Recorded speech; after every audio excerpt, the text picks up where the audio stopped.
Hey gang, how is everyone this morning? Hope everyone's fine. Having a great day. Freedom Chef here, Dean McRae. Now, there's been a little bit of nonsense go on over the last week and a half, 2 weeks now, I think.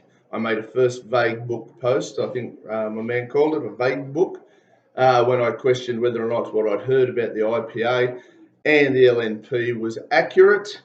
I came across some information. It was certainly worthy of more investigation. So I kind of did my thing and found out a little bit about it.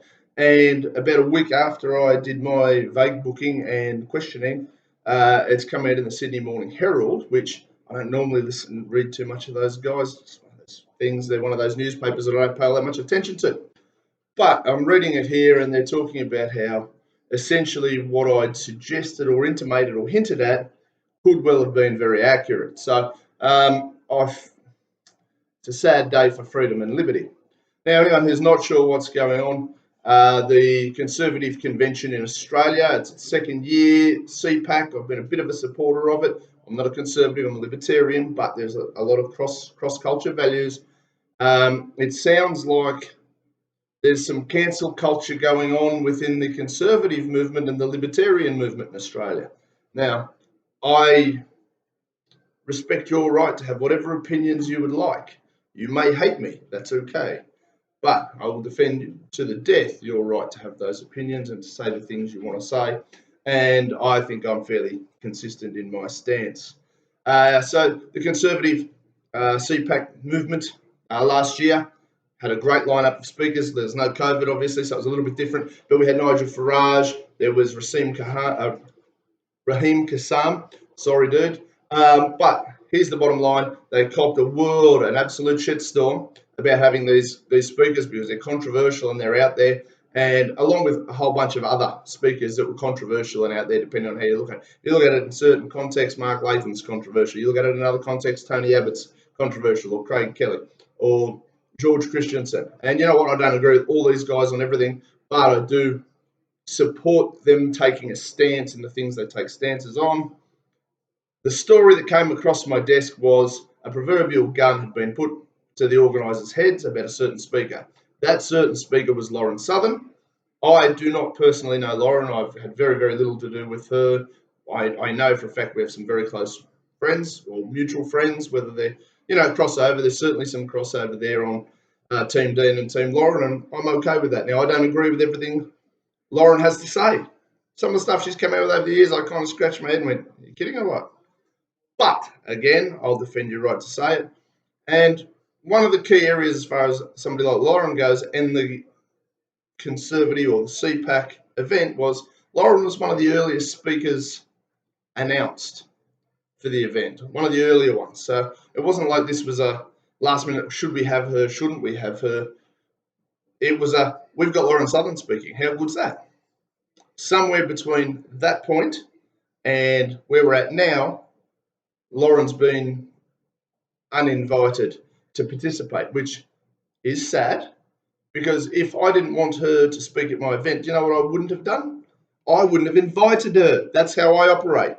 Now, the story goes, and the Sydney Morning Herald sort of confirms it, that there's a bit of a dark hand happening where the Jewish Association, I can't remember if that's exactly what they're called, had some reservations about working with an event that would work with somebody like Lauren. I get the whole concept of I don't want to share a stage with somebody I really, really disagree with, but I'd rather see them actually debate it out and talk about it rather than banning each other. Cancel culture is a cancer and it needs to be stamped out on all ends. Now, the other side of the story that I received before it made it to the paper, and my little Facebooky statuses will tell you, I question the LNP and the IPA's involvement. The LNP is your Liberal National Party, the current federal governing power of Australia and in charge of New South Wales, technically speaking. Those guys, to be fair, look, I've been pretty disappointed. There's some senators in there I really like, guys, and I really want you to keep, upsetting the apple cart. But overall, the LNP, I've lost an awful lot of faith in having any sort of an alliance with personally. And they probably look at me and go, he's mad. We don't want to have an alliance with you. But I can live with that too. The other side that I'm really, really a little bit heartbroken and disappointed on is the IPA.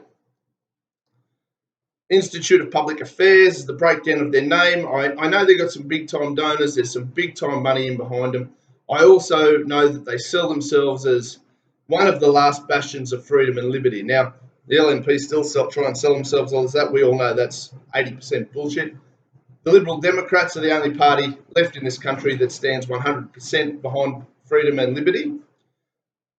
But the IPA is an independent organisation I've always had great respect for, as I've liked their work and I've wanted to support them, and I've always been a bit of a vague, mate, guys, you're great. And I know some people in and involved and who are really enthusiastic about it, so they'll be disappointed that I'm disappointed in them. But too bad, guys. Too bad, guys. You've got to hold the organisations you're involved accountable. I wouldn't support the Liberland project if I didn't believe in the guys running it and their commitment to what the principles are. I wouldn't support the Liberal Democrats unless I believe they were doing their utmost best to live and die by the principles that they support.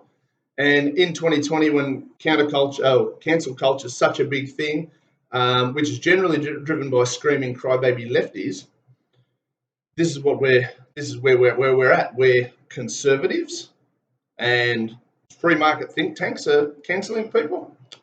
If that's as accurate as it comes across, I'm heartbroken. Now, just so that I didn't go off half-cocked, I also reached out to John Roscombe, the head of the IPA, directly, personally. Wrote him a email. He responded with a very vague, "Oh, you need to give me more information." I gave him more information. He responded basically with no outright denial, no anything in between, just sort of a thank you for your concern, bugger off. He didn't use the word bugger off either, don't take me so literally. Now, that in and of itself kind of says to me that what information I received was accurate. Because if somebody rang me up and said, "Mate, I've heard that you now supporting higher taxation, or you're now supporting people being locked in cages for COVID," I would be a complete and utter hypocrite, and I deserve to be given shit for that. You can't stand offer to die on one hill and then not actually be willing to die on that hill. That makes you full of shit. So I'm pretty disappointed in John, but his non-denial is sort of an admission of guilt, in my ever so humble opinion. So the IPA, look, what people choose to do with that information is theirs, but I did reach out to him personally. Can't say he didn't have the opportunity to tell the Freedom Chef, "No, mate, fuck, no way we would ever do that. That's bullshit." He didn't do that. He basically just sort of fobbed me off, which is fine. He's entitled to do that. I'm not mad at him for it. I don't know the guy personally. We don't go way back or anything. But I did figure, being that he's the head honcho of the whole show, he'd have final say on whether or not you want to cancel somebody or you don't want to cancel somebody. So this is pretty disappointing. Andrew Cooper, who runs Liberty Works, which is the small business that runs CPAC. Look, we're vague friends. We've had beers. We know each other. He's probably shaking his head going, "Oh, Dino, not this time. Sorry, mate, it's not a personal thing. I've supported you. I supported you when you got stitched up last time. I support you now." And if the Liberal National Party, which the word that came down came from Scott Morrison himself, Slow-Mo. Well done, cancel culture king. Came down from Slow-Mo that if Lauren wasn't pulled, all the Liberal Party, National Party speakers at this event would be pulled from the card, which would be extremely damaging to this small business, all based on somebody that was booked early on in the piece, and they knew that when they signed up. And if they say they don't, well, I'm sorry if I struggle to believe you at the moment, because as far as I'm concerned, I might be a bit mad, but I don't think my words being questioned, your credibility in words being questioned. Everybody knows I just say what I think. So I'm pretty heartbroken in that catastrophe. On this front, and I've got tickets to CPAC. I'm weighing up whether I'll bother going or whether I'll just go and be polite, or whether I'll go and stir the shit out of everybody on behalf of the Dissident Squad media outlet and, cause some trouble. Or not trouble, I don't want you guys, getting too nervous, but, ask some tough questions on camera. Last year, Christina Keneally, the Labor Party socialist, communist, and you can call her a communist, she's pretty well there, senator, former Premier of New South Wales, called out the CPAC event for being a disgraceful association of people. How dare these people get together? How dare Raheem Kassam be allowed in the country, Nigel Farage, all deplorables. And you know what? They stuck to their guns and they went, no, bugger off Christina Keneally, to the point that the Liberal Party, National Party senators were making jokes on TV about the Christina Keneally Award for, cancel culture, for big sooky crybabies. If any of you haven't had the courage to turn around and say, hey, Scotty, mate, no, we want to speak. We're happy to share a stage with Lauren. Even if we disagree, we'll have a bit of a debate. We'll agree to disagree and move on. Cowards. Gutless wonders. No wonder China's having a bloody field day telling us what they're doing and buying up the country for 10 cents on the dollar. No spine whatsoever. Let that sink in. This is our federal government. No spine whatsoever. You guys should be going, hang on a minute, this is a cancel culture free event. No snowflakes, ladies and gentlemen. Well, I would like to announce that based on the information that I currently have, the winner of the Christina Keneally Award at CPAC for 2020 can go to, we'll share it between the IPA and the LNP. And if you don't like it, don't play in cancel culture. This is how you guys have done it. You guys set the boundaries and then you move the goalposts to suit yourselves. So apparently you're all about free speech, freedom and liberty until you're not, until it no longer suits your narrative, which really disappoints me. So you know what? Everybody else, have a great day. Choose to support CPAC or don't. I know the business owner involved and I really hope he makes a success of it, but I'm pretty disgusted by this decision. And there is a petition floating around online, Bookface and everywhere else, where you can sort of sign up and say, hey, the whole Lauren Southern thing is dodgy and bugger off, she should be reinstated. I'm sure she won't be reinstated, but at least have the courage to follow your convictions, ladies and gentlemen. Have a good day. Talk to you later. Signing out.